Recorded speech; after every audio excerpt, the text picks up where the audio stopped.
Zohran Mamdani says, I don't think that we should have billionaires. Full interview. Mamdani mania has overtaken the world, overtaken the United States of America. But also, the more he reaches new levels of prominence and popularity, the more people get racist and insane about his existence in general. People are pissed off that he was eating with his hands. People are frustrated that people are mostly just frustrated that he's a brown guy. That's what it is, honestly. All right, but let's start with this. Welcome back. A stunning political upset this week in the race to lead America's biggest city. 33-year-old Democratic to lead America's biggest city. 33-year-old Democratic Socialist and New York State Assemblyman Zohran Mamdani is poised to win the Democratic primary for New York City, beating out former Governor Andrew Cuomo. He's now set to head to the general election, but his likely primary win is already sending shockwaves through the Democratic Party. And joining me now is Zohran Mamdani. Mr. Mamdani, welcome to Meet the Press. Thank you so much. It's such a pleasure to be here. Thank you for being here. We really appreciate it. There is so much to discuss. We have to start with your remarkable victory in the primary for mayor. You're 33 years old. As I just said, you started out at close to 0% in the polls, Mr. Mamdani. You came back to topple one of the biggest names in New York politics, Andrew Cuomo. What was the secret to your success? Do you think it was your message? Do you think that voters were voting against Andrew Cuomo a little bit? So one of the things that I think is good, personally, is that they're asking Mamdani directly what caused his victory. The reason why I find it frustrating, or the reason why I think this is good, is because overall there's a lot of like people taking credit over what caused him to win, and these are mostly like the DC consultant class that is running their mouths and claiming that the reason why Zohran won is because.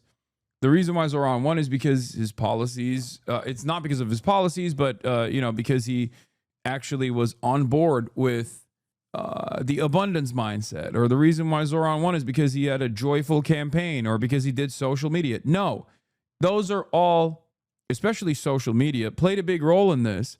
But very obviously, a major part of his victory was his policies and his massive turnout machine. Zohran Mamdani had 50,000 door knockers, dude. Are you kidding me? That's like a percentage of the overall vote. Like, that's significant. That is incredibly significant. Here is me jokingly responding to Donald. You guys met him already. Boringstein is like Zohran's cinematographer. He was you probably saw him while we were live streaming. He was in the background also filming. Representative Rua Roman says, it's not just Zohran's videos that won the primary. If you don't have a serious ground operation, you will lose, even with the most viral videos. A viral video does not make a movement. His media team is amazing, and they deserve all the flowers, and the rest matters. Donald said, going to keep hammering this home. The field operation on our campaign was the greatest since Obama 08, and if adjusted to scale, far and away the most impressive field operation in the 21st century American politics. Understand. Ladies and gentlemen, understand something.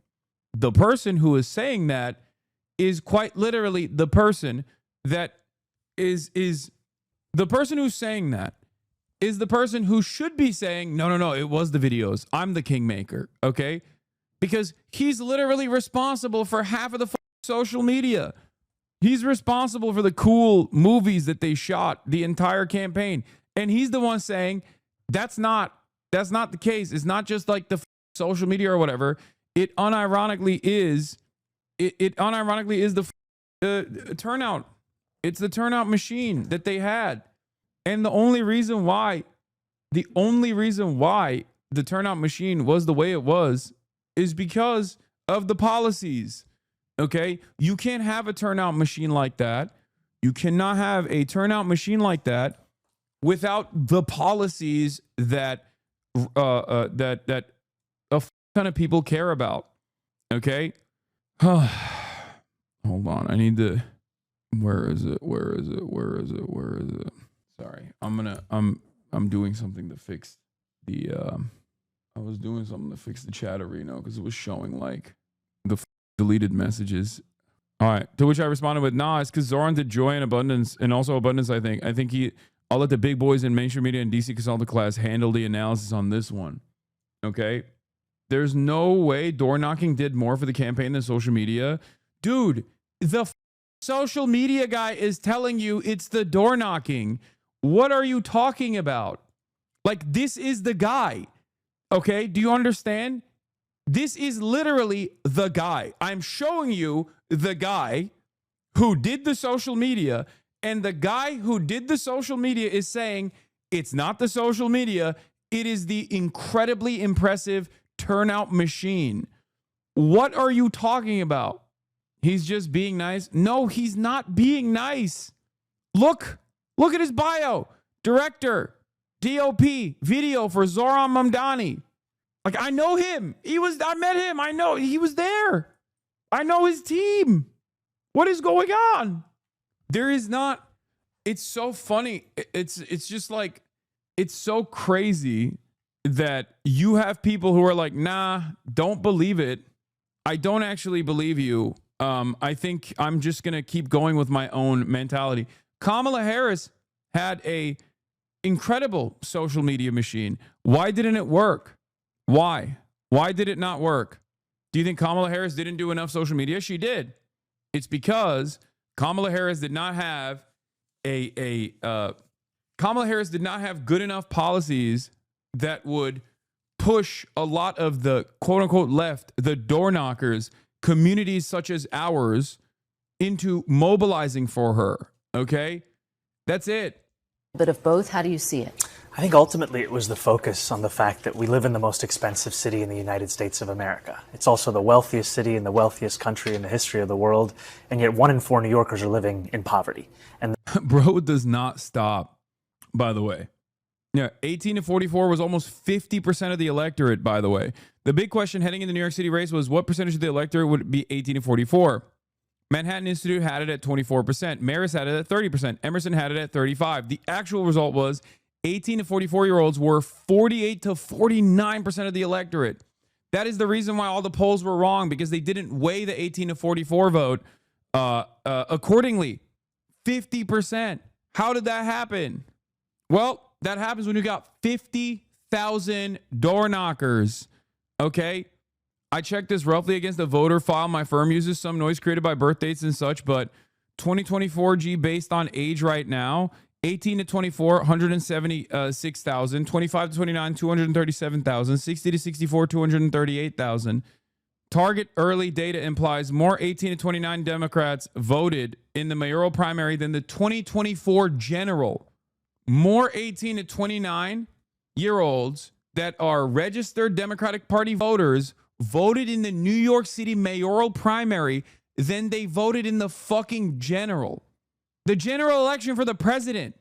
That's why I said Zohran Mamdani was able to actually do the Bernie method successfully, because the Bernie method was supposed to be this tremendous turnout of the youth vote, which is hilarious to say 18 to 44 is the youth vote, by the way, but it is because of how old the voters are in general. But up until like 18 to 44 as a demographic, there's a ton of numbers there. There are a ton of people there. They just don't vote. They don't vote because they have nothing to vote for. When you got a candidate that actually resembles the electorate, you have a candidate that actually has policies that the electorate wants, and he is an earnest communicator, this is what happens, okay?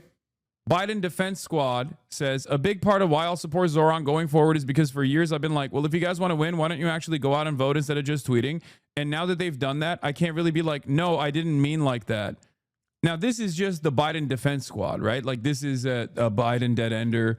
I'm glad that these guys are actually realizing that this is the method. Having said that, a lot of the establishment Democrats will not do this, okay? Understand that they are spending most of their time and most of their effort currently attacking Zohran Mamdani. It is crazy. You have an incredibly unpopular tax bill that is so unpopular that it's unpopular with Republicans being pushed for by a Republican president that is also unpopular. You have mass instability, war all around the globe. None of the things that Trump ran on that he said he was going to fix, he is actually fixed. And instead of the Democrats using that as an opportunity to talk about how austerity sucks and how, these guys are basically stealing your lunch money so that the wealthy can get a tax cut, right? Instead of the Democrats using this unprecedented opportunity to really drive a wedge between the base of Republican Party's base of support and the Republican Party politicians, they're spending a decent amount of time talking about the one guy that actually went out and did the damn thing with popular economic policies and won a goddamn race in a closed Democratic Party primary against a dynastic name like Cuomo. I saw this graphic in an article earlier and thought the same. He got them damn kids to show up. This is what they voted for. Now he has to expand his coalition. I'm not arguing and fighting over the will of the people in a fair election. I also tell them, well, if you want to win, stop choosing terrible candidates. So I can't be like, how come Andrew Cuomo didn't win? I don't understand. So you're happy to throw Jewish New Yorkers under the bus? Win at the cost of vulnerable members of society is the Republican way? Yes, New York, Jewish New Yorkers, the vulnerable members of society that are under attack constantly. Bitch, I'm a Jew who I guarantee you has taken 100 times more anti-Semitism than you have on this app. So shut your mouth and know your place. Oh, that's awesome. Dark woke, baby. Dark woke. Wait, what? Caroline Leavitt, White House press secretary, was asked if President Trump supports Representative Andy Ogle's call for a denaturalization proceedings for Zohran Mamdani. She said, surely, if the claims are true, it's something that should be investigated. Oh, my God. And then right on the dot, dude, look at how botted this stupid-ass website is. Yikes, denaturalization is a heavy move. Sounds like she's leaving the door open without fully endorsing it. If markets react, Cameron West might tie it to a political risk, but it feels like more culture war than policy. I swear to God, everyone is a bot on this website. And then you look at Cameron West, and it's helping new and experienced investors make better trading decisions through research and market updates. Thank you, Caroline. Does President Trump want Zohran Mamdani deported? I haven't heard. Haha, so funny. Haha, haha, haha, so funny. Let's just literally deport a dude who won a Democratic primary. Like, what are we doing? What is happening right now? What the is going on? Real funny, haha. Just a little Hitlerian policy making, This is why Democrats need to do everything in their power right now to basically back the boy, okay? To basically back him down to the wire. This is a major contest that is an existential threat not only to the Democratic Party as well, but also just to America in general. I don't think they understand, or perhaps they do understand, that this is an existential threat to the United States of America, and they simply don't care. Him say that. I haven't heard him call for that. But certainly he does not want this individual to be elected. I was just speaking to him about it and his radical policies that will completely crush New York City, which is obviously a city that the president holds near and dear to his heart. There's this Congressman, Andy Ogles. He wants the Attorney General Bondi to explore denaturalization proceedings because he thinks Mamdani could have misrepresented or concealed material support for terrorism based on rap lyrics he wrote in 2017. Does President Trump think this is a worthwhile? This is the most psychotic angle of attack, dude. This is insanity, okay?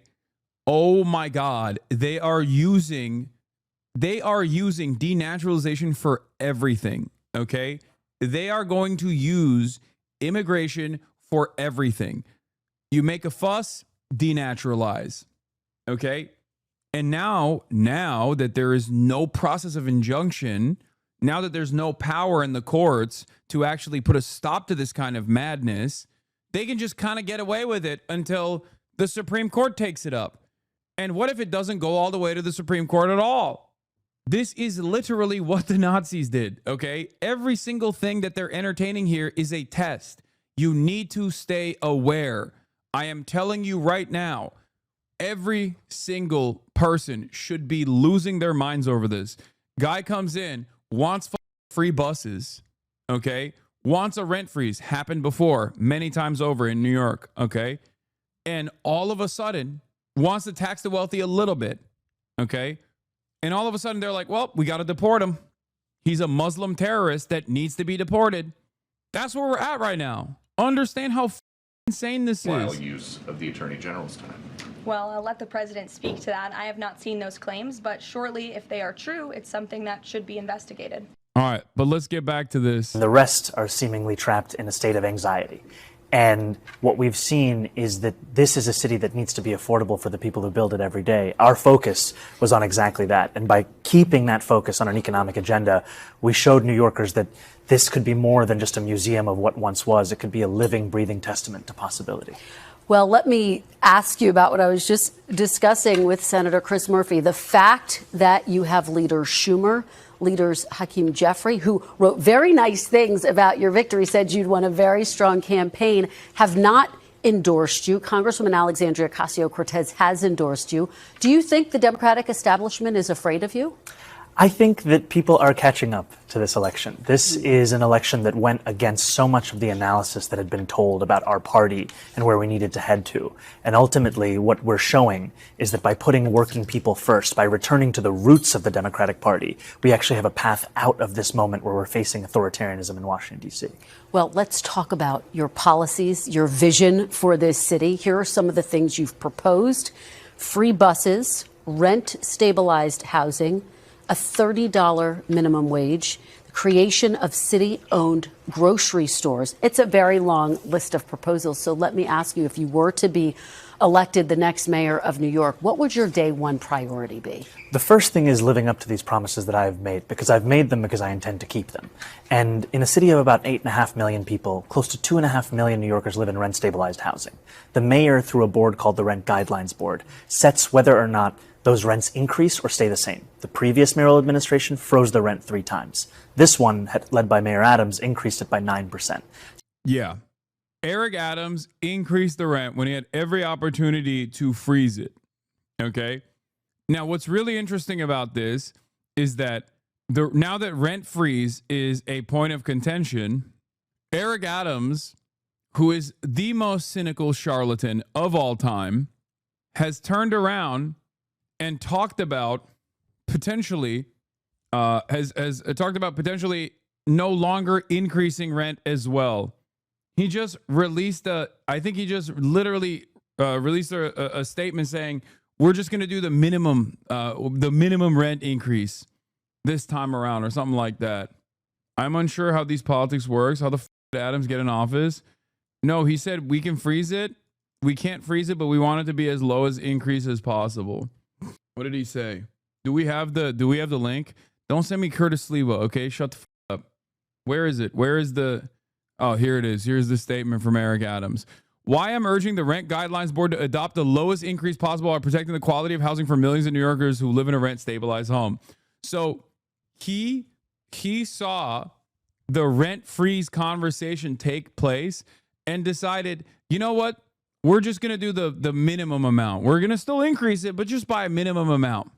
So the first thing that I would do is start to constitute a board that votes in reflection of reality. And the reality I'm speaking of is that the median household income of those tenants is $60,000 a year. The landlords of those units have seen their profits increase by 12%. It's time for relief for working class New Yorkers. Okay, well, of course, the big question is how are you going to pay for it? You've proposed increasing taxes on wealthier New Yorkers. The Democratic governor, though, of your state, Kathy Hochul, says she's not going to support increasing taxes in order to get it across the finish line. I want to let you take a listen to a little bit of what she had to say recently and respond on the other side. Here she is.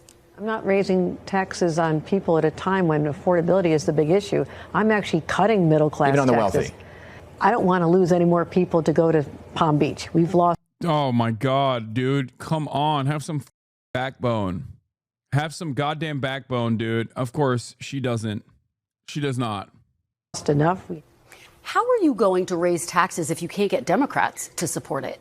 So I think what we've shown over the last 8 months is our ability to take that which is considered a non-starter and make it seem inevitable. We've shown that with this campaign, and ultimately we're... Once again, here are the takes that you can immediately deploy here. Are you ready for this? This is the only aspect of his policies on his campaign that requires Albany to play ball. Okay? Having said that, however, this has been a tremendously successful ballot measure in a state like Massachusetts, in Boston. Okay? It's been spearheaded by Michelle Wu, the mayor of Boston, and this was a ballot measure that passed a millionaire's tax directly. It was a ballot measure that passed in the state of Massachusetts. So this is a profoundly popular provision in blue states that will yield billions of dollars into the state coffers so that we can fund some of these initiatives that are helpful, that will clean up the streets of New York, that will make New York a more livable place. Okay? Yeah, in Massachusetts, the tax increase for the millionaire's tax was 4%. Zohran wants half of that, 2%. Okay? And this was a profoundly popular policy in Massachusetts. Do you understand? So he can literally point to another comparable state and another comparable city as far as the mobilization behind this policy. We're seeing that our vision to tax the top 1% of New Yorkers, these are New Yorkers who make $1 million a year or more. Yeah, you can also point to the fact that there's only like 34,000 of them in New York. We're not talking about, there's like what, 14 million people? What's the population in New York? Let's see. 8.25 million in New York population, greater metro area. The population of New York, yeah, 23 million, okay? 23 million in the New York metropolitan area. New York City in particular, 8 million. The number of millionaires that he is talking about is like the number of people that would be affected by this tax rate, okay? The number of people that would be affected by this tax rate is literally 34,000. 34,000. Look at your own people? What do you mean? Look at your own people? What are you talking about? And our proposal is to just tax them by 2% additional, is something that has broad support and will continue to increase that support over the next few months and years. So you think you're going to be able to twist Governor Hochul's arm and get... No, the New York metropolitan area is obviously 31 counties, which is New York, New Jersey, and Connecticut, so it doesn't count. New Jersey and Connecticut won't count. But I'm saying that like New York City is 8 million, and this is out of 8 million people, it is 34,000 people that he's talking about that would be impacted by this tax. Get her to support raising taxes. I mean, what about the fact that she says she's concerned New Yorkers might leave? They might go to Florida. I think it's time for a leadership that doesn't twist arms, but rather builds partnership. And I'm looking forward to having that with the governor, because ultimately my policies, my vision, it's driven by an assessment of what's actually happening. The Fiscal Policy Institute found that the top 1% of New Yorkers leave at 1/4 the rate of other income groups. And when they do leave, the AI response from hold on. One out of every Bloomberg has an article on this. The number that they have is like 34,000, I think, that they said would be impacted by this tax. But Bloomberg is saying it's 300,000. But I don't think that's the case. I think this means like people that are working in New York in the greater metropolitan area. That number is probably around 350,000. But I trust Zohran's numbers more than I do this, because there's a little bit of a confusion here. Oh, $1 million in income. Yes. Thank you. Yeah, because he's talking about $1 million in income. Yeah, people with net worths over $1 million is entirely different than someone who makes $1 million in income a year. Yes. Okay, that makes sense. That's where the confusion is coming from. In any case, I don't understand it. Florida is a red state. If rich people left to Florida, wouldn't rich people make Florida great? Great question. The answer is no. 1 million isn't much in New York City, but regardless, it's a lot compared to other. 1 million is a lot, though, to be honest, in Manhattan. $1 million a year? $1 million in income a year is a lot everywhere on the planet. There is not a single place on this entire earth that $1 million a year in income is not a lot. That is insane. You are delusional if you think that that is not there. Like, you can say $100,000 in income a year is like barely making you live a comfortable existence in a big city in this country nowadays. Okay. And even then you can, you can have a little bit of a back and forth here. Like, if you're making $100,000 a year, okay, in a place like New York City, if you have to live in the city, or in a place like Los Angeles, if you have to live in Los Angeles, you're gonna survive, but you're not gonna be super comfortable, okay? Which is crazy to say. I'm talking about $100,000. There is no place on the planet right now where $1 million a year, if you make $1 million a year, you're not comfortable, or you're not immensely wealthy. Yeah. I make $115K and I live in Marin County. It's like $10K above the poverty line in Marin. Marin is near San Francisco, by the way. No, what do you mean Dubai? There is no place on the planet. There is no place on the planet where the yearly household income is $1 million and they're not making ends meet. There's not, like, you guys are talking, you want to know how much $1 million a year in income is? It's so much that when people joke and say, well, what about the limousine costs? Or what about the daycare costs? What about the nanny costs? None of that makes you have a hard time. None of that will cause you financial trouble if you're making $1 million a year. Marin, that's how you say it? My bad. Like, there's not... That's crazy. We're not talking about net worth, chatters. We're talking about income. $1 million a year in income is so much money that it's like hard to spend all of that money. Unless you are like flying private and you just have this very unhealthy addiction to constantly purchasing cars or something. Like, oh, I made $1 million this year. I don't know how to make ends meet. Why? Oh, because I bought a Bugatti Veyron. You know what I mean? Like, you have to be a deep and severe gambler. You have to have serious cocaine and gambling addictions to have a hard time with $1 million a year. These people have listened to so many millionaire YouTubers they think is old news now. Yeah, it's crazy. Yeah, you're making $20,000 a week, dude. What the Can you imagine? What kind of expenditures could you have that is $20,000 a week? Like, I fly around fairly frequently for my job, okay? I ain't spending that kind of money. What are you, nuts? $20,000 a week? That's like Aiden Ross is spending that much money a week. You know what I mean? Like, what the $20,000 a week is crazy. And I take care of my entire, I am financially supporting my entire family, okay? Y'all are nuts.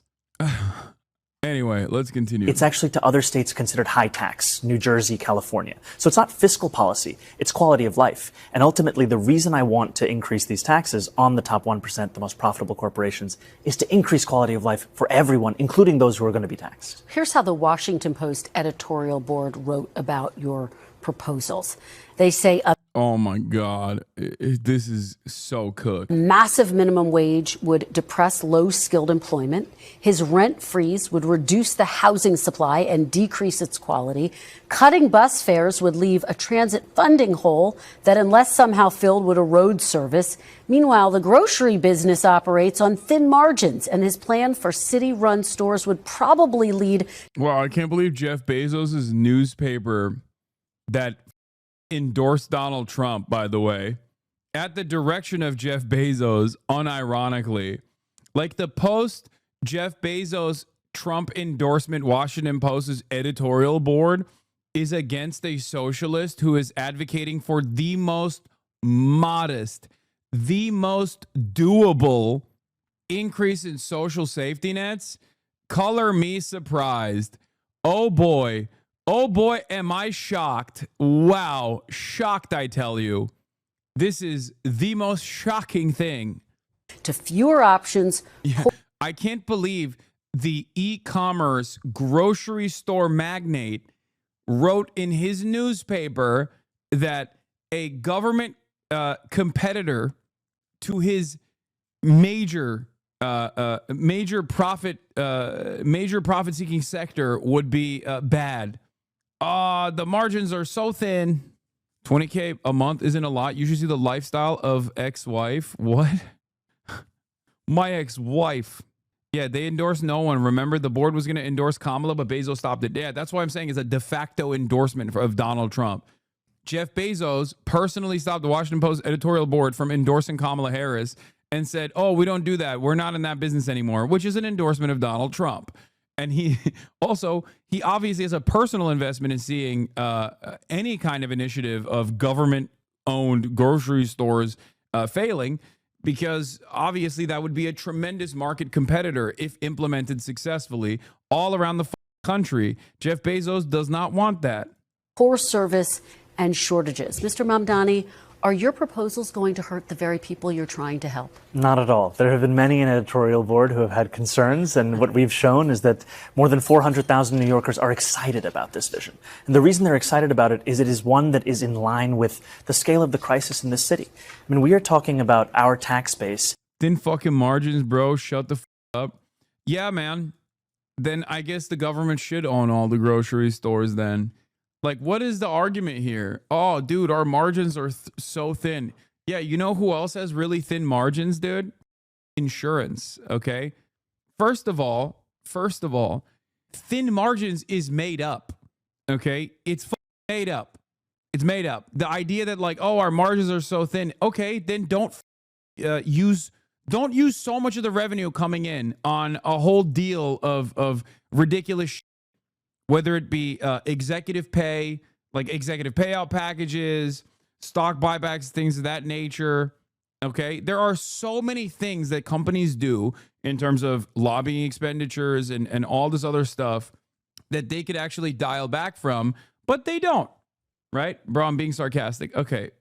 They don't do that. They want it. You are a cancer to the Democratic Party.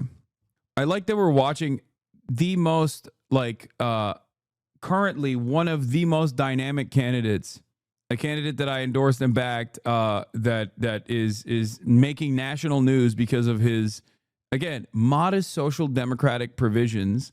And this guy's like, nah, you're a cancer to the Democratic Party. Brother, the Democratic Party itself has maximum cancer right now, okay? This is the chemotherapy to the Democratic Party. And there's a bunch of dumb fuck liberals in here who still try to like hold on to the idea that like, no, we have to do third way neoliberalism. Brother, you are not a Democratic Party consultant. You're not getting paid by them. So why are you running defense for them? I don't understand. You're a voter. You are a citizen. You are not seeing any of the benefits. So why the fuck are you advocating for it? It doesn't make any sense. You're advocating for it like you're Kristen Gillibrand. You're not Kristen Gillibrand. It doesn't make sense. There's never been, like, I understand why you would rise super hard for your local team, right? Maybe you grew up watching the games with your dad. Maybe you own the merch. You think you have like a stake in your team winning, okay? But I don't understand how people apply this to the Democratic Party when you are so clearly not a part of the team, brother. You are not. Now you got some restructuring going on in the Democratic Party, finally, okay? Because a person has been successful, a person with populist messaging has become successful, and there are still naysayers out here in my chat being like, nah, dude, you're a cancer. You're a cancer, dude. You're a cancer to the Democratic Party. Your vision, your goals, cancerous. It's because the other choices of the Republican Party. What do you mean? Okay, this is how you win this is how you defeat the Republican Party. Do you understand?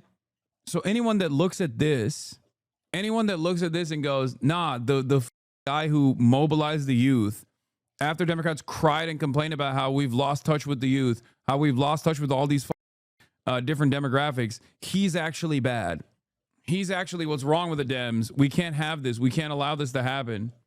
It's so crazy to me. I get why DNC consultants would say that, because their job security relies on actively undermining this kind of populist momentum. Yeah, if your football team has been getting its ass kicked for the past 2 decades, you don't get upset when they draft a star quarterback that's going to shake up the team. Them should at least be a proper team fan. Exactly. No, I'm on board with electing progressives. You know that. I'm just saying people have no choice in the stupid system. We need more people like them. Exactly. See, Lib Drive is correct. That is the real liberal mindset here. The real liberal mindset here is to look at this mass mobilization and mass momentum happening with a progressive candidate, with a socialist candidate, and goes, no, we need more of this, actually. I'm seeing it. I'm seeing it happen in front of my eyes. We were wrong that to have this like weird, restrained attitude and consistent advocacy against these kinds of candidates. Growing smaller and smaller each day, with New Yorkers leaving to New Jersey, to Pennsylvania, to Connecticut. If we do not meet this moment, we will lose this city. And our proposals are ones that are thought out. They are ones that are also clearly going to be funded by these revenue streams. I'll give you an example. When we talk about grocery stores, I've put forward a proposal for a pilot of one grocery store in each borough. These are 5 grocery stores that would cost $60 million in a city budget of more than $113 billion. And ultimately, the reason that we are so excited by them is we've seen that they've worked in Kansas. We've seen that when a feasibility study was done in Chicago, it was shown to be something that was not only feasible, but pressing and urgent in an urban setting. And finally, it costs less than half of what the city's already set to spend on subsidizing corporate supermarkets without any guarantee of cheaper prices, any guarantee of collective bargaining agreements, or that they accept SNAP or WIC. Well, you take me to my next question about grocery stores. Some executives, including one of the top grocery stores owners, billionaires, threatening to shut down his supermarket. Great. That's amazing. That means the city can take over these grocery store chains that I guess are about to close down.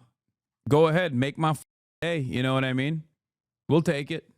In the city, John Catsimatidis, who runs Gristedes grocery chain. You're probably very the Gristedes grocery chain, as far as I understand, is like already at the brink of insolvency too. What is the name of it? Gristedes Supermarket. Gristedes. Catsimatidis considers buying embattled rival grocery chain. John Catsimatidis is still carrying a torch for rival grocer Fairway Market, the Post has learned. Catsimatidis, who owns Gristedes Supermarket, has had recent informal discussions with Fairway owner GSO Capital Partners about buying the embattled chain, he told the Post. This was in 2017. Okay? They wanted to buy another rival grocery chain and expand their operation. And now they're talking about leaving New York City. They are not doing that. Okay? They are not doing that. By the way, the embattled rival grocery chain, Fairway Market, has had numerous bankruptcies at this point. They've had numerous bankruptcies since then. 2017 is when they wanted to buy it. In 2020, they also were bankrupt, the rival grocery chain that they're talking about. In the wake of Fairway's bankruptcy, there's been one looming figure making a mess out of grocery stores, private equity. Clean up on aisle 11. Private equity's rolling grocery store bankruptcies. Okay? They bankrupt almost because they can't do business margins, by the way. No, the reason why they get almost bankrupt or on the verge of insolvency is because they are operating with business mindset. They want to make money. There's also tremendous competition from the likes of Amazon. State-run grocery stores would not have the same exact issues because they're not supposed to be run with the profit incentive in mind. We put out feelers that we had interest before they went bankrupt and after, Catsimatidis told the Post. I've been in the food business for 50 years.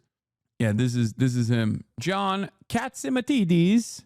Like, the reason why Zohran wants to have potentially grocery state-run grocery stores is quite literally because he's making the argument that we shouldn't be at the mercy of profit seekers, man.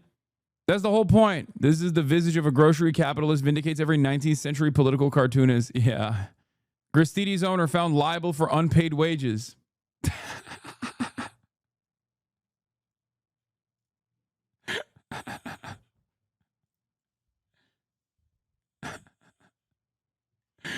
He looks like a cartoon character, dude. Stop the Greek hate. Okay, chill. Very familiar with him. He said this on Election Day, quote, "If the city of New York is going socialist, I will definitely close or sell or move or franchise the Gristedes locations." In order to run New York City successfully as mayor, do you not need the support of a billionaire businessman like John Catsimatidis? I don't know if I need his support specifically. I actually haven't figured out why they, not to give him more talking points, but the real talking point that they should be slamming is that market competition will eviscerate. State-run grocery stores would create market competition that is impossible to contend with and eviscerate mom and pop shops.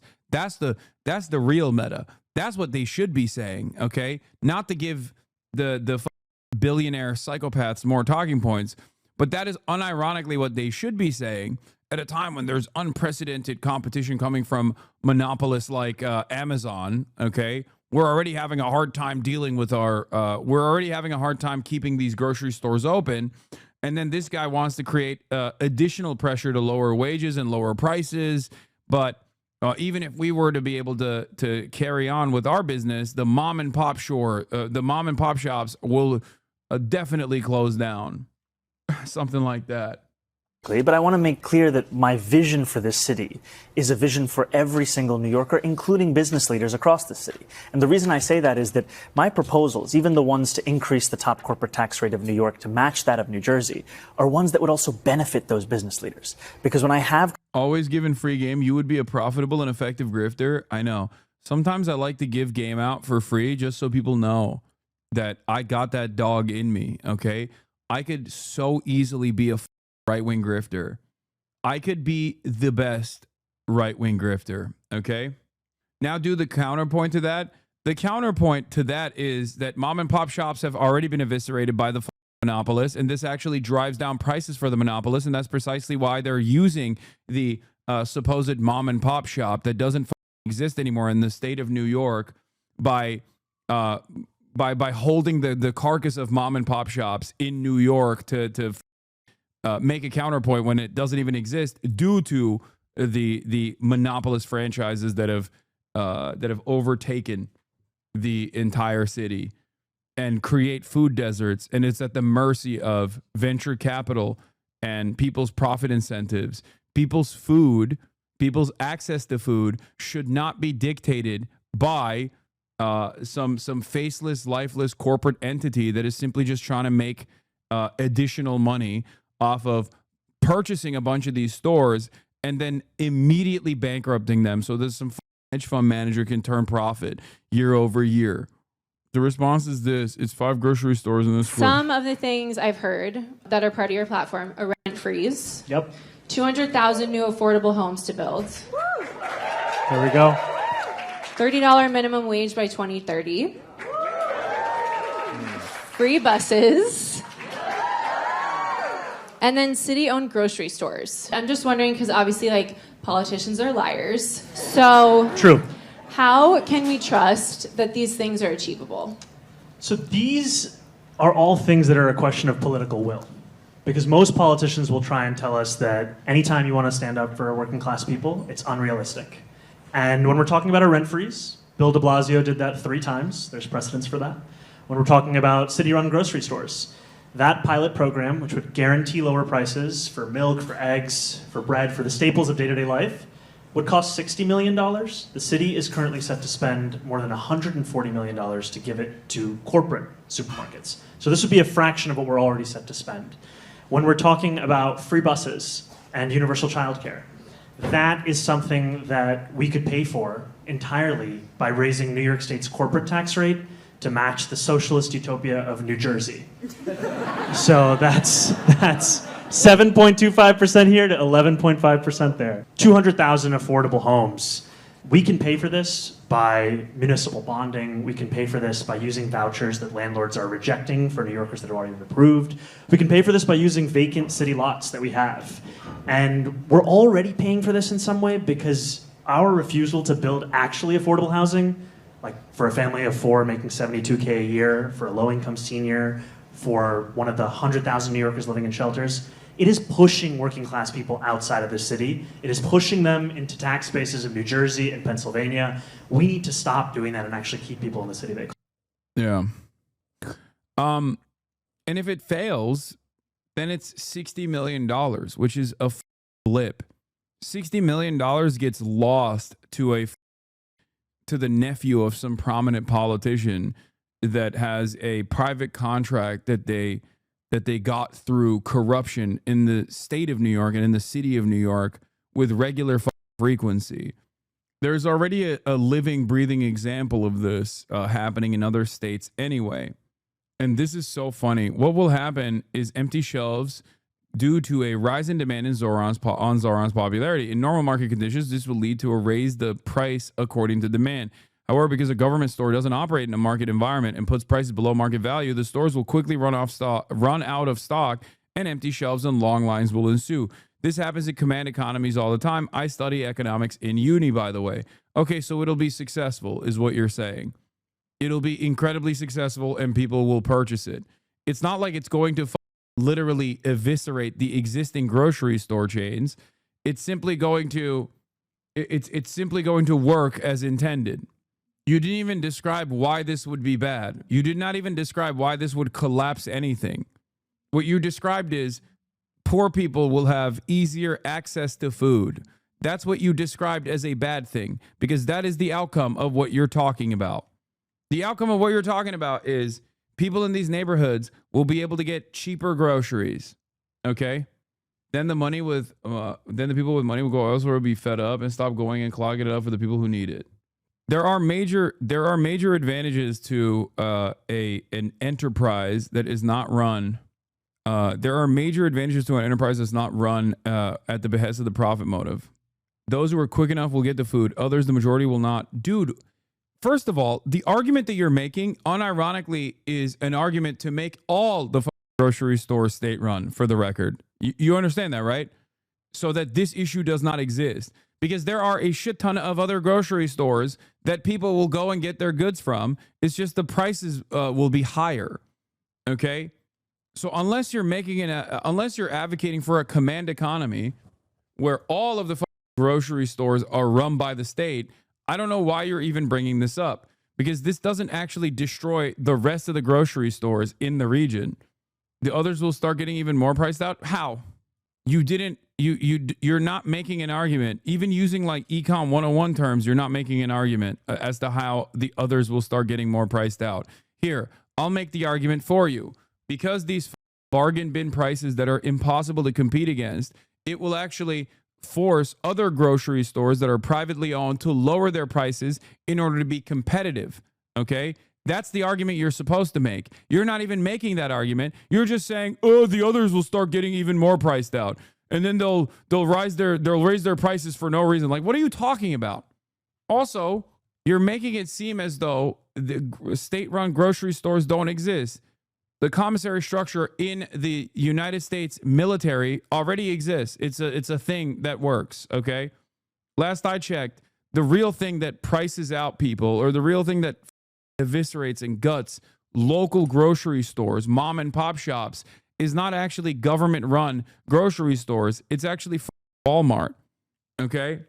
This, unironically, is a way to try and combat against Walmart. It's a way to try and combat against the massive grocery stores. The difference between a state-run enterprise like this as opposed to Walmart, however, is that Walmart comes in with much cheaper prices. Walmart also will hire a bunch of people. It's more efficient. And then it will suck up the entire demand in the region. And then once it's no longer profitable, as they have done so in West Virginia, for example, they'll off. Do you understand? And then now you have an area where there's no business anymore. Now you've created a food desert. State-run enterprises, on the other hand, have a duty to offer these things, to offer these goods, to offer these commodities to their citizens, and therefore will not go away. If what you're saying was true, then food banks would destroy the grocery stores. So Walmart is better in real competition than the mom and pop shops, I guess. What? Walmart is better in terms of competing against mom and pop shops? Yes. Just like Amazon is better than all of the other alternatives, and they are the reason why these chain stores have become monopolies. Walmart is the reason why you don't have local mom and pop shops anymore. Yes. The issue, however, is that when Walmart, with its low profit margins, decides, and its heavy government subsidies, by the way, because Walmart is one of the most subsidized enterprises, perhaps around the world, that is privately owned and not owned by the government directly. Okay, when Walmart, even after all of that, when Walmart decides I'm not making enough money, they just drop it. They just end that chain. They end their franchise. They end their operations in the region, leaving that region with no alternative. The most efficient wins fair and square. If they raise prices, the cheaper alternatives will slowly appear and start to drive them away. Competition. That's so interesting that you say that. Except, why doesn't it happen in West Virginia? Why has that not happened in West Virginia? Okay. Again, this is the problem with econ majors who, once again, look at just numbers on a board and widgets at a widget factory and assume that the market choice is, or the market moves in a rational way. And yet, when faced with the reality that things don't actually just materialize out of thin air in the way that your textbook told you to do so, you all of a sudden turn around and go, I don't get it. I guess we shouldn't even talk about that. You're running off of pure idealism. I am suggesting a pragmatic solution. One that also, even if it doesn't, the government shouldn't be involved in subsidizing shops at all. No subsidizing Walmart. I know, dude. Okay, Friedman. That's not how that works, though, does it? What do you mean? Libertarian. I swear to God. Yeah, that would be great. I also would not. I also would love to live in that world. The job of the government is to uphold free market competition in a civil way. No, it's not. You are a neoliberal without even realizing that you are a neoliberal. This mentality is precisely the reason why the government does subsidize Walmart. This is the outcome. The job of the government is to uphold free competition. Okay? And that's precisely what's going on. The government has been upholding free competition, and this is the outcome. The outcome is Walmart. Everything inevitably turns into a monopoly, okay? Or if it's not a monopoly, it's at the very least an oligopoly, which creates an environment where price fixing is the norm through price leadership, which is the legal method of price fixing. Price fixing is illegal. Price leadership is very legal. When you have tremendous corporate consolidation, you create an environment that's ripe for price leadership. Price leadership, when you're at the point of the consumer, is the same as price fixing. It doesn't matter, okay? When you are going out and purchasing eggs and eggs and milk, you don't think, well, at least this was done through the legal route of price leadership, okay? So if monopolies are going to happen, I would rather have the interests of the population in mind rather than the interests of a couple faceless, lifeless capital owners in mind. You are arguing about a fantasy while simultaneously saying we need candidates to do that. And then you're literally getting mad at the one candidate who is trying to do that and turning around and saying, no, not like this. Subsidizing one side but not the other is not fair competition. And that is what's happening right now and is not good. But socialism will lead to deficit. That's not the way out. Should be anti-monopoly. Brother, there is no planet. Your worldview is inevitably distorted, okay? Because capitalism inevitably yields monopoly. Every single company's ultimate goal is to become a market leader. There is Scandinavia. Oh my God. Why are Econ 101 guys so oblivious? State-run grocery stores, Norway. 3 companies have 90% of the grocery store market in Sweden. Dude, even the Nobel Prize winner said that social democracies and not socialism are the way forward, and that means capitalism. Show them the Pakistani military government run. We have government-run grocery stores. It's the military, okay? Nordic socialism is realer than you think. When policy commentators talk about Nordic economies, they tend to focus on their comprehensive welfare states, and for good reason. Denmark, Finland, Norway, and Sweden are home to some of the most generous welfare systems in the world. Each has efficient single-payer healthcare system, free college, long parental leave, heavily subsidized childcare, and many other social benefits too numerous to list here. What is this? Public grocery stores. Oh yeah, there was one in Florida. This is also before we factor in that there is a monopoly, state-run monopoly on liquor stores, both I believe in Kansas and other states in the country, but also even in Scandinavian nations as well. Outsized attention they receive can sometimes lead to commentators in the wrong conclusions about peculiars of Pennsylvania too and Utah. Oops. The common thread to these mistaken conclusions aside from the desired labor market, this is not true. In addition to large welfare states and high tax levels, Nordic economies are also home to large public sectors, strong job protections, and labor markets governed by centralized union contracts. Around 1 in 3 workers in Denmark and Norway are employed by the government. Protections against termination by employers are much stronger in Nordic countries. Centrally bargained union contracts establish the work rules and pay scales for the vast majority of Nordic workers. These labor market characteristics are hardly neoliberal or quasi-libertarian, at least if we stick to the typical definitions of those terms. The neoliberal tendency, as exemplified by most recently by France's Emmanuel Macron, is to cut public sector jobs, reduce job protections, and push for local rather than centralized labor agreements. For the U.S. labor market to become more like the Nordics, it would have to move in the opposite direction on all those fronts. State ownership, even more interesting than Nordic labor market, is institutions as Nordic state ownership. Collective ownership over capital is the hallmark of that old school socialism that is supposed to have been entirely discredited. And yet, such public ownership figures prominently in the present day in Norway and Finland, and has had a role in the other 2 Nordic countries as well, especially in Sweden, where the government embarked upon a now defunct plan to socialize the whole of the Swedish industry into wage earner funds just a few decades ago. The governments in Norway and Finland own financial assets equal to 330% and 130% of each country's respective GDP. In the U.S., the same figure is just 26%. Much of this money is tied up in diversified wealth funds, which some would object to as not counting as real state ownership. I disagree with that claim, as that wealth funds are not really state ownership, but the observation that Nordic countries feature high levels of state ownership does not turn upon this quibble. State-owned enterprises, defined as commercial enterprises in which the state has a controlling stake or a large minority stake, are also far more prevalent in Nordic countries. There are, all of these things, this is from 2017, and one of the biggest problems in Scandinavian countries is that this is also going away. This is the problem with social democracies in general, is that capital interests inevitably overtake all of these state-owned enterprises and turn them into for-profit privatized entities. All of these countries are privatizing at an alarming rate. And because they're privatizing at an alarming rate, a lot of the previously well-run public institutions, state-owned enterprises, are no longer offering the same quality of service.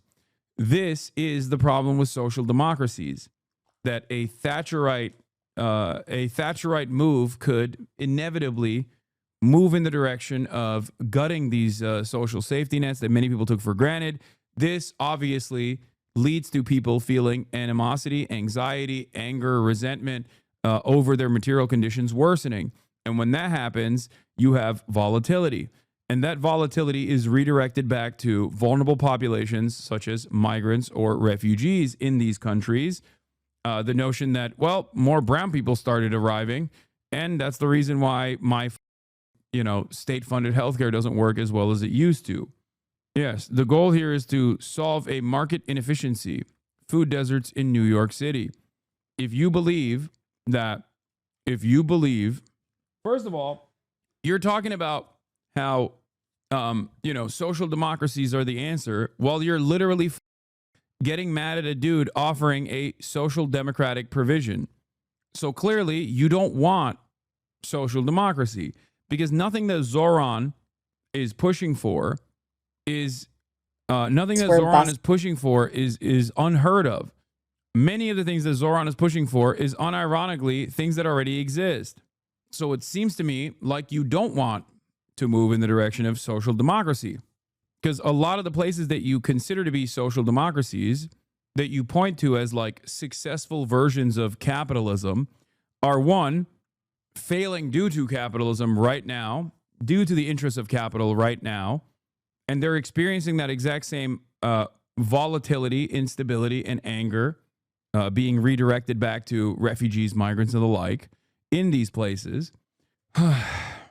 And you're also simultaneously pointing to a candidate that is trying to move in that direction, and you're stating that that is wrong. So it doesn't seem like you want that to happen. You don't want state intervention while simultaneously saying we want state intervention. So which is it? Do you want state intervention, or is it not like that? Also, the current government will want to go away from the central work terms negotiated by the unions and work towards the local deals model. Finland has basically had austerity measures since Nokia fell as a phone manufacturer. There's theories about the CEO being a Microsoft agent. In every government we have just defunds education, healthcare, etc., no matter right or left. However, right-wing governments do it much more. Yeah. I mean, we are living in an era where the fall of neoliberalism is imminent. It's already happening. It's happening all around us, okay? All of these social democracies that you could point to will be regarded as like overwhelming failures unless they change their attitude and move back in the direction of socialism. Okay? Finland is literally the happiest country in the world right now. Okay, but you, dude. First of all, you're pointing to Zohran Mamdani calling himself a socialist without looking at his actual policies. Okay, at the end of the day, he will try to fight capitalism instead of improving our understanding of it.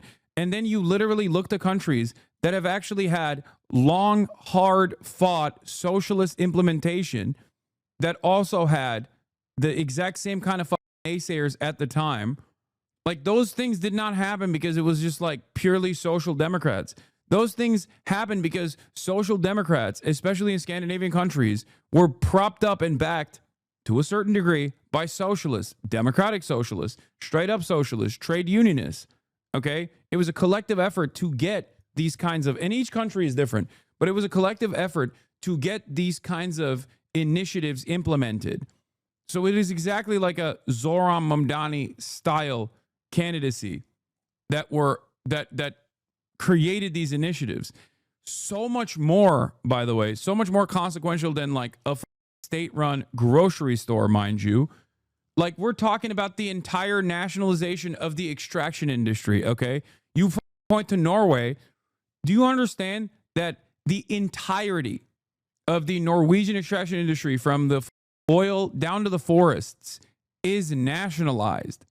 Zohran Mamdani looks like a rugged capitalist in comparison to an already implemented initiative in a state like Norway that you would point to as a very successful state. That's communism, I guess. That's not even socialism. It's communism. That's Maoism. How'd that happen? Our number one source of electricity is state and county-owned hydropower system. Sweet here. Our social democratic governments are also working on every public service making profits and therefore slashing budgets and shitting public transport, hospitals, and elder care. So even social democracy is garbanzo on its citizens, just not as garbanzo as the U.S. Exactly. And the more it gets to U.S. levels of garbanzo, the worse it will get, the more angry people will get. I think we understand capitalism quite well. Well, competition is good in politics, I guess, too. Oh, my God. Okay, then don't stand in the way of, like, the one force in the country that is, like, pushing the needle in the appropriate direction. That's why you don't see me punching left regardless. And Zohran is not to the left of me anyway, but... The real reason why private grocery stores fight back tooth and nail against state-owned enterprises is specifically because state-owned enterprises will actually create a depressive force against the monopolies that dominate the sphere, the oligopoly that so easily can maintain greedflation, increase prices through a series of decisions known as price leadership. Buses are fast and free. Minimum wage is literally $30 an hour, and all of their public schools are powered by renewable energy. They have these vibrant green spaces and these resilience hubs that provide all of these resources and safe spaces during emergencies. Oh, and every kid under 5 has access to free universal childcare. You can shop at these city-funded grocery stores that focus on keeping prices low instead of making a profit. So you buy groceries at wholesale prices. Eggs aren't $13 anymore. Okay, last thing, there's a rent freeze across the entire city.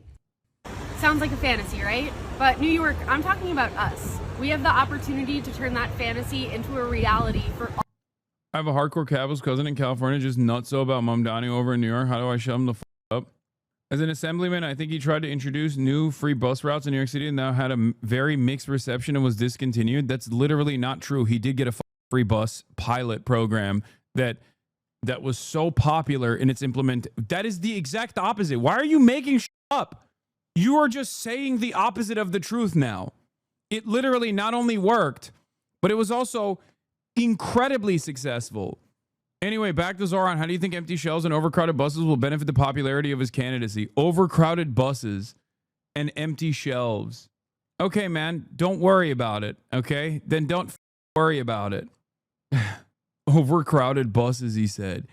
Dude, the average econ 101 understander turns into this like rabid sociopath the moment that there is like modest social democratic reforms that might be imminent. And it's ironic because then they will, as a defensive mechanism, turn around and point to the modest social democratic reforms that exist in other countries while simultaneously stopping us from getting it. Holy yeah, what if the people are too well fed? What if the buses are working? That would be terrible. Let me guess where they heard it. Oh, from New York Post.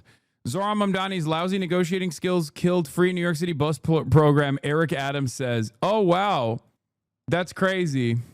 I guess the guy currently running against Zohran Mamdani, who has every reason to lie, took a successful initiative that he offered to Zohran, who fought hard for this initiative as a state assemblyman, is now turning around and being like, oh yeah, the trial ended and we discontinued it, but also it was a failure because of Zohran Mamdani. Well, great. Now that he's mayor, he can actually do it. All right. Yeah. It was a resounding success. Now that Eric Adams is a MAGA enthusiast, he's using the MAGA playbook, openly lying. Zohran Mamdani and I got free buses done despite Adams, who broke the law requiring more bus lanes and blocked the Fordham Road busway. There's your real snake oil salesman.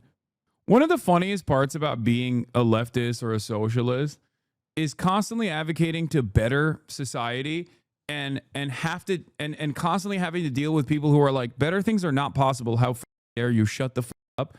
And then they unironically will sometimes point to other places where they have these things implemented and will go, see, why can't we be like that? It's like, bro, we can't be like that because you're trying to stop us from being like that while simultaneously pointing to that over there as a good reason, as a good example, a good alternative. Don't worry, okay? We'll drag you kicking and screaming to more affordable grocery prices and free buses. You'll kick, you'll scream every step of the way. You say, how can this be done? And then you'll get on the free bus. If you even live in New York, you probably don't anyway, so it doesn't even fucking matter to you. But one day you'll take advantage of it. You'll be like, no, I don't want free healthcare. This can never be done. This can never be done. And then you'll go to the hospital and you won't have to pay $6,000 for the ambulance. And you'll be like, oh, I hate this. It's so nutty having to deal with this kind of idiocy. It's funny because like this clearly is a demonstrable failure, right? Neoliberalism has been a demonstrable failure. People are experiencing tremendous pressures, so much so that even a country that is the wealthiest nation on the planet, that is the number one most capitalist country on the planet, can have its finance capital be run by potentially a socialist. Like that doesn't tell you that people, if that doesn't tell you that people are looking for an alternative vision, I don't know what to tell you. Okay. What the do you mean? It is years and years of people going, no, that alternative is scary. That has led to this unprecedented level of income and wealth inequality in this country. It's a massive failure. Finally, a guy actually does the right thing, runs for office, and is unyielding. People like the policies, and turning around and going, nah. You know that dumbass would have been against the interstate highway system under Eisenhower, improving infrastructure and food access. Like, yeah, those farmers and all those businesses who can now work or show up on time will certainly complain. Yeah, they don't understand that there are always spoilers every step of the way. There's never been a moment in American history where someone just came out and was like, I'm going to do this thing. And then everyone was like, we love it. FDR almost got assassinated, dog. We're still eating off of the New Deal to this day. The fact that we even have an infrastructure is thankfully because of his initiatives, and our infrastructure is crippling, but luckily the skeletons of it still remain because they did that. And at the time, business owners wanted to kill him for wanting to do that. Okay? It's insane. Conversations with them, what I also hear is the just how expensive this city is preventing them from attracting and retaining the talent they need to grow their business. And ultimately, I'm looking forward to having those meetings, having those sit downs to make clear why this vision would benefit all. We went on your website and realized there's a policy proposal that says your plan, and I'm going to quote it for folks, is to shift the tax burden from overtaxed homeowners in the outer boroughs to more expensive homes in richer and whiter neighborhoods. Explain why you are bringing race into your tax proposal. Oh my God. That is just a description of what we see right now. It's not driven by race. It's more of an assessment of what neighborhoods are being undertaxed versus overtaxed. We've seen time and again that this is a property tax system that is inequitable. It's one that actually Eric Adams ran on saying that he would change in the first 100 days. He's since sought to defend it and lost at every juncture in court. And I understand you're saying we're simply describing the types of neighborhoods that would see these increase in taxes, and yet by invoking race, do you run the risk of potential? Oh God, I hate this. Just be like, listen, this has nothing to do with race, okay? It has nothing to do with race. No part of his campaign is actually advocated for like racial division or racial tension.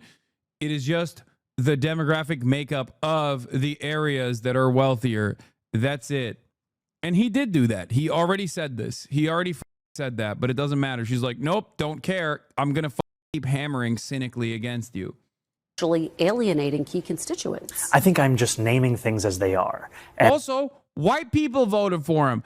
Yo, Zohran, don't back down. Tell her how white people love you, okay? That's right. White men. White men powered his candidacy, okay? Be like, listen, clearly they don't give a because they're not living in the richer and whiter neighborhoods, it seems, okay? That's right. Just talk to them. Tell them how it is. Tell them it's white jihad summer, okay? White boy jihad summer, baby.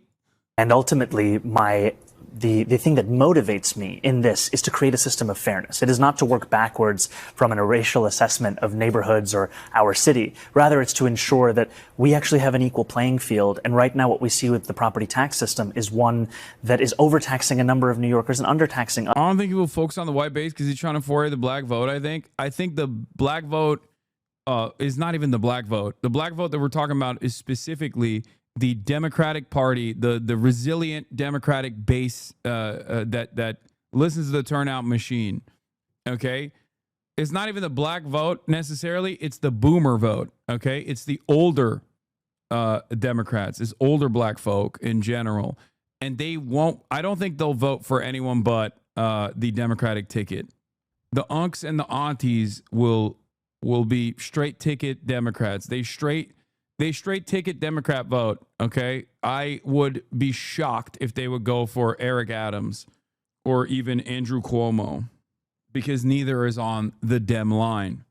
Others and an inability of political will to resolve that. So no plans to change that language on your website? The focus here is to actually ensure a fair property tax system, and that the use of that language is just an assessment of the neighborhood. All right. You are a self-described democratic socialist. Do you think that billionaires have a right to exist? I don't think that we should have billionaires because, frankly, it is so much money in a moment of such inequality. And ultimately, what we need more of is equality across our city and across our state and across our country. And I look forward. By the way, that's, again, perfect response and also an incredibly popular position.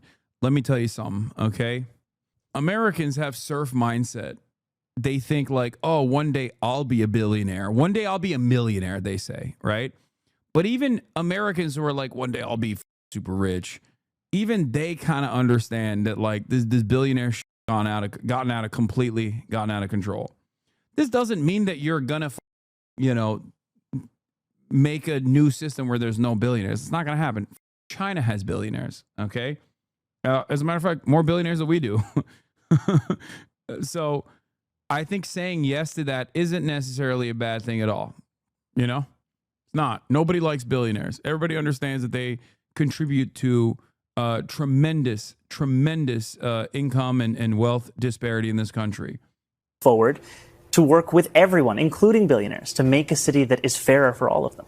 Well, let me ask you about what Donald Trump, the lib whisperer, is making the Vox.com article heads and the media, the Mediaite people into socialists at this point.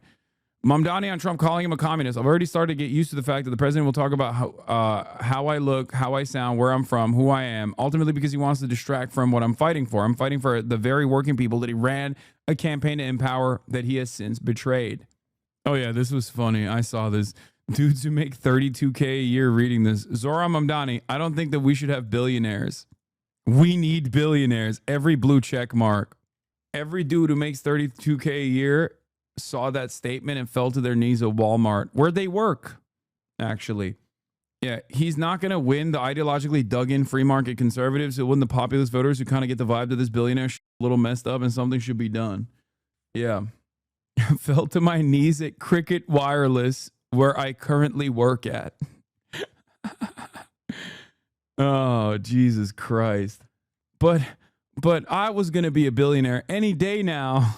President of the United States has had a lot to say about your campaign. He called you a communist. Because he's the president, I want to give you a chance to respond directly to him. How do you respond? Are you a communist? No, I am not. And I have already had to start to get used to the fact that the president will talk about how I look, how I sound, where I'm from, who I am, ultimately because he wants to distract from what I'm fighting for. And I'm fighting for the very working people that he ran a campaign to empower that he has since then betrayed.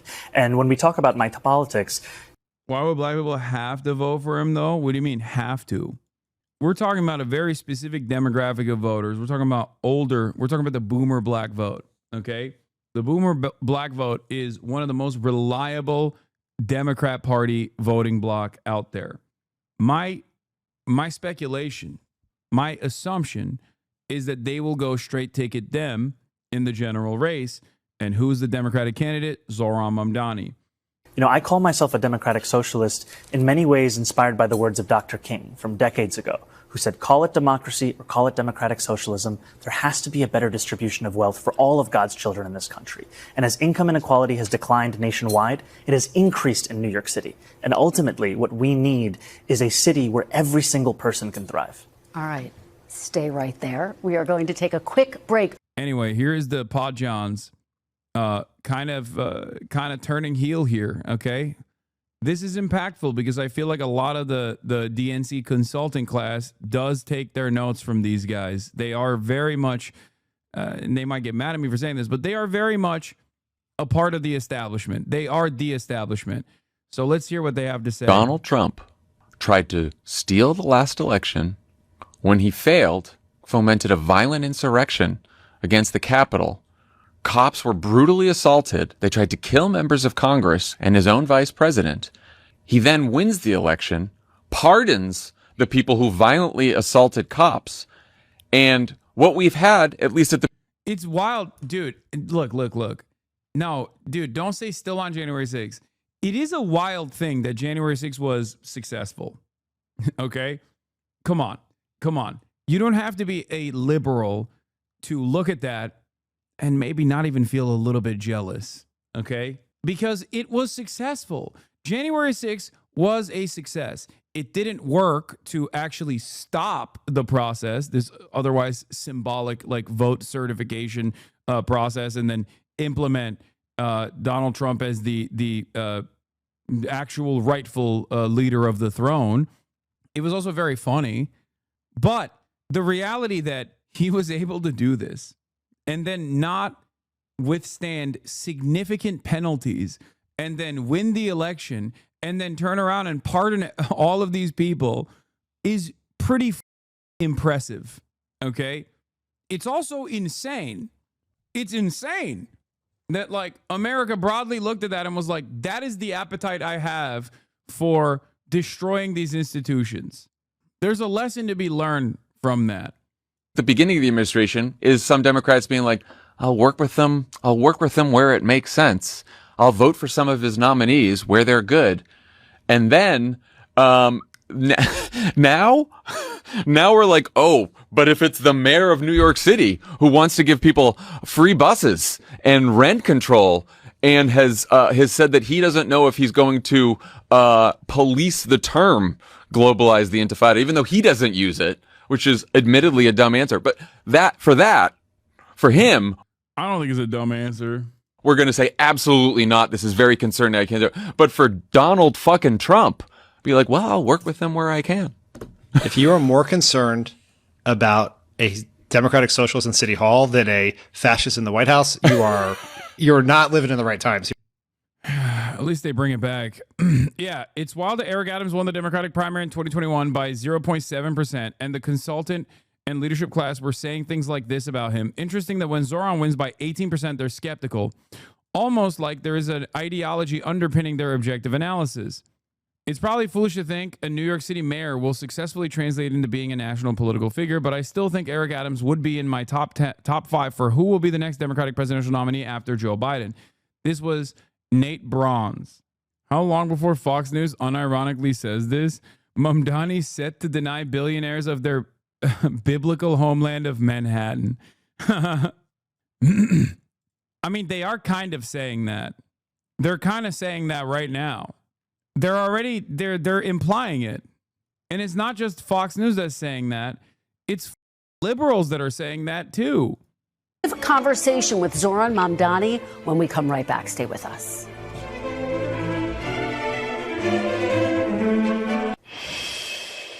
We are back here live in New York with State Assemblyman and the presumptive Democratic nominee for mayor of New York, Zohran Mamdani.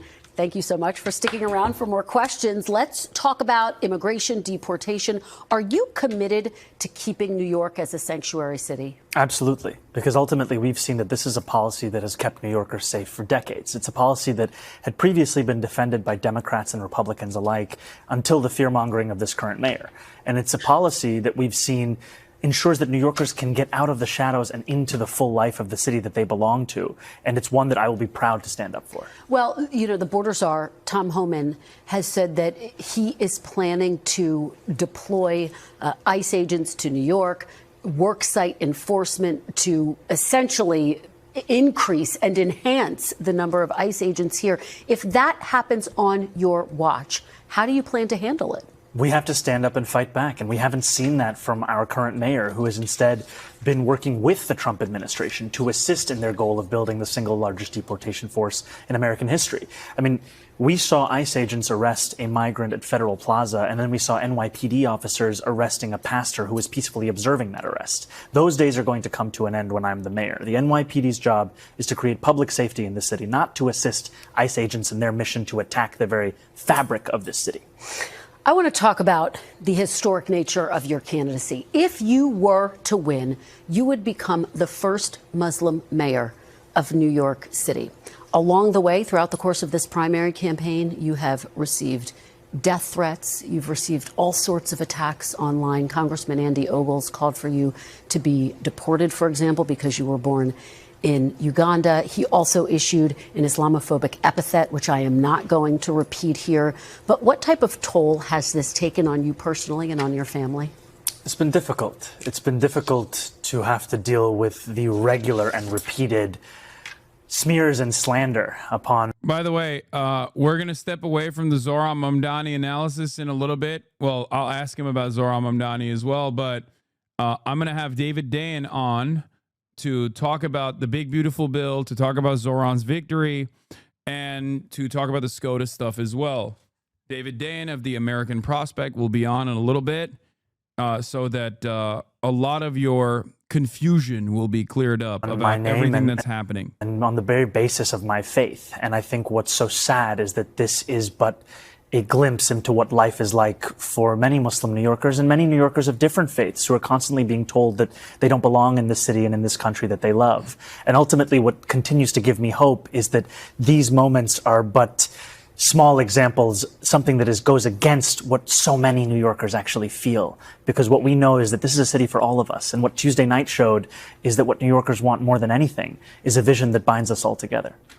I want to ask you about an issue that has divided some New Yorkers in recent weeks. You were recently asked about the term globalize the intifada.